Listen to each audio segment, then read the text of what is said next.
ఓం శాంతి 2/6/1977 అవ్యక్త బాప్దాదా యొక్క మధుర మహావాక్యాలు.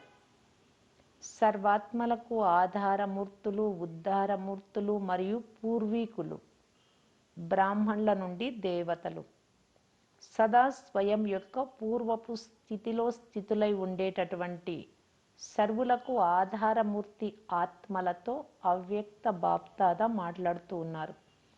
బాప్దాదా నలువైపులా ఉన్న పిల్లలను విశేషంగా 2 రూపాలలో చూస్తున్నారు. ఆ 2 రూపాలు ఏమిటో తెలుసా? ఆ 2 రూపాలు ఏమిటంటే, ఒకటి సర్వులకు పూర్వీకులు, రెండవది సర్వులకు పూజ్యనీయులు. పూర్వీకులు మరియు పూజ్యనీయులు, పూజతో పాటు మహిమ యోగ్యులు కూడా. వారి మిమ్మల్ని మహిమ చేయడం అంటే పొగుడుతూ ఉంటారు అనేక ప్రకారాలుగా భక్తిలో. ఇలా మీ యొక్క 2 స్వరూపాలు స్మృతిలో ఉంటున్నాయా? మేమే సర్వధర్మ స్థాపకులకు లేదా సర్వధర్మాత్మలకు పూర్వీకులము అనే స్మృతి ఉంటుందా? బ్రాహ్మణుల నుండి దేవతలు అంటే ఆది సనాతన దేవీ దేవతా ధర్మం యొక్క ఆత్మలు. బీజము అంటే బాబా ద్వారా డైరెక్ట్ కాండము రూపంలో ఉన్నారు.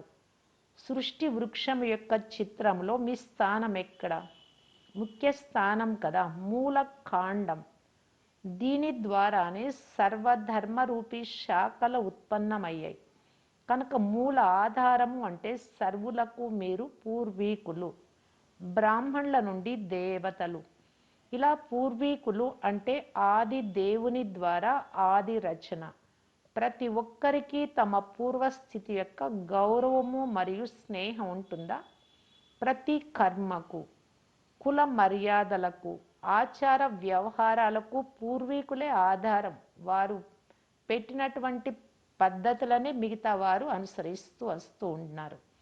కనుక సర్వాత్మలకు ఆధారమూర్తులు, ఉద్ధారమూర్తిలో పూర్వీకులైన మీరే. ఇలా మీ శ్రేష్ట స్వమానంలో స్థితులై ఉంటున్నారా? పూర్వీకులకు స్వమానం ఉన్న కారణంగా పూర్వీకుల స్థానానికి కూడా స్వమానం ఉంటుంది, గౌరవం. ఏ ధర్మం వారైనా తెలియనప్పటికీ భారత భూమి అంటే పూర్వీకుల స్థానాన్ని మహత్వం యొక్క దృష్టితో చూస్తారు.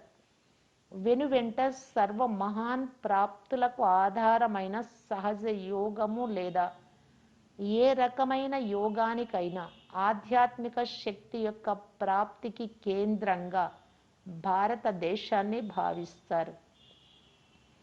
భారతదేశం యొక్క స్మృతి చిహ్నమైన గీతా శాస్త్రాన్ని సర్వశాస్త్రాలకు శ్రేష్ట స్వమానం యొక్క శాస్త్రంగా భావిస్తారు. విజ్ఞానానికి మరియు శాంతికి రెండిటికి ప్రేరణ ఇచ్చేదిగా గీతా శాస్త్రాన్ని భావిస్తారు. మీ పూర్వీకుల చిత్రం మరియు చరిత్ర చూడాలి అని మరియు వినాలి అని మనస్సులో కోరిక ఉంటుంది. పూర్తి గ్రహింపు లేని కారణంగా, స్మృతి లేని కారణంగా కోరిక ఉన్నప్పటికీ ధర్మము మరియు దేశం యొక్క భిన్నత్వంతో అంత సమీపంగా రాలేకపోతున్నారు. ఈ అన్ని విషయాలకు కారణం అందరికీ, అన్ని ధర్మాల వారికి పూర్వీకులు మీరే. లౌకికంలో కూడా పూర్వీకుల భూమి అంటే స్థానంతో, చిత్రాలతో, వస్తువులతో చాలా స్నేహం ఉంటుంది. అలాగే తెలియకుండానే భారతదేశం యొక్క పాత వస్తువులతో మరియు పాత చిత్రాల యొక్క విలువ ఇతర ధర్మాల వారికి ఇప్పటి వరకు కూడా ఉంది. ఇలా నిమిత్తంగా అయిన పూర్వీకులు సదా ఈ మహామంత్రాన్ని స్మృతి ఉంచుకుంటారు.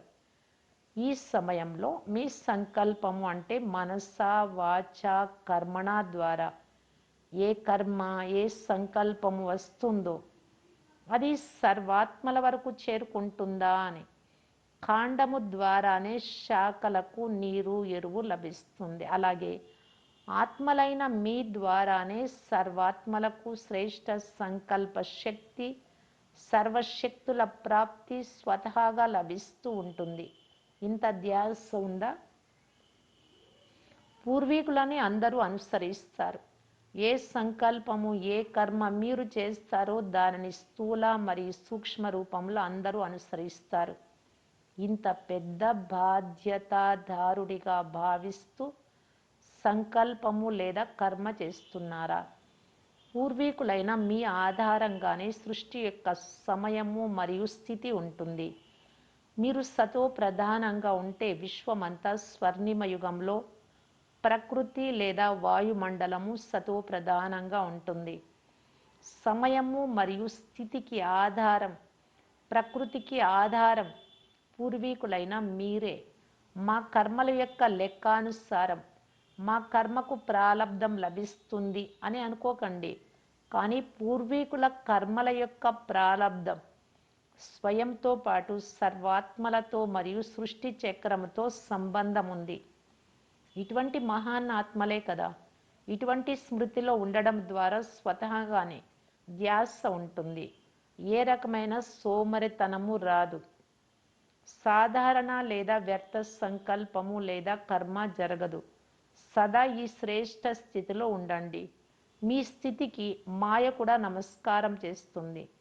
పంచ వికారాలు మరియు పంచతత్వాలు మీ ముందు దాసిగా అయిపోతాయి మరియు మీరు పంచ వికారాలకు అర్ధకల్పం వరకు వీడ్కోలు ఇచ్చేయండి అని ఆజ్ఞాపిస్తారు.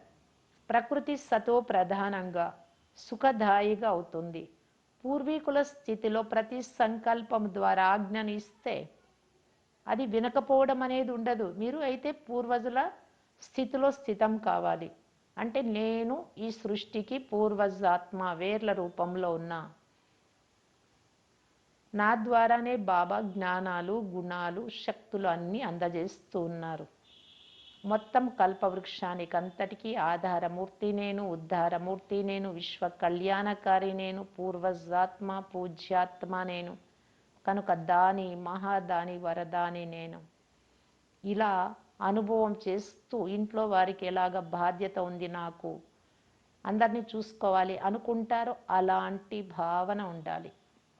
అప్పుడు మీ సంకల్పము ద్వారా ఏ ఆజ్ఞ చేసినా ప్రకృతి కానీ మాయ కానీ వినకపోవడం అనేది ఉండదు.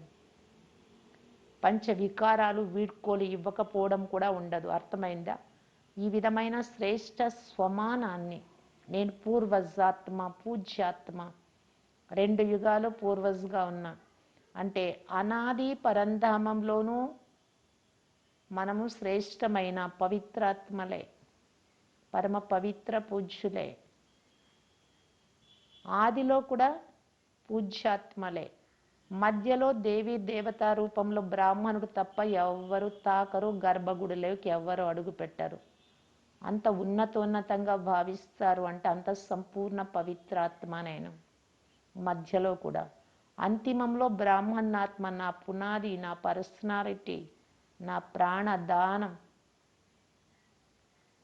నా శ్రేష్టత అంతా కూడా నా రాయల్టీ పవిత్రతనే. ఈ విధంగా స్వమానం, మన స్వమానం, మనకు మనం గౌరవం ఇచ్చుకోవడం అంటే మనల్ని మనం ఉన్నది ఉన్నట్టు అనుకోవడం అంతే. అది గుర్తు రావాలి. ఈ విధమైన శ్రేష్ఠ స్వమానాన్ని బాబా నలువైపులా ఉన్న మహావీర్ పిల్లలకి ఇస్తున్నారు. అందరూ నెంబర్ వారీగా అయితే ఉంటారు, మంచిది. ఇలా సర్వులకు ఆధారమూర్తులకు, మాయా మరియు ప్రకృతి యొక్క బంధనాల నుండి ముక్తులుగా ఉండేవారికి, సదా అధికారి మరియు సదా తమ పూర్వీక స్థితిలో ఉండేవారికి, మీ యొక్క ప్రతి సంకల్పము మరియు కర్మ ద్వారా సర్వాత్మలను శ్రేష్టంగా శక్తిశాలిగా చేసేటందుకు నిమిత్తంగా భావించే వారికి, ఇలా మాస్టర్ రచయిత, మాస్టర్ సర్వశక్తివాన్ జ్ఞానస్వరూపాత్మలకు బాప్దాద యొక్క ప్రియ స్మృతులు మరియు నమస్తే. ఓం శాంతి.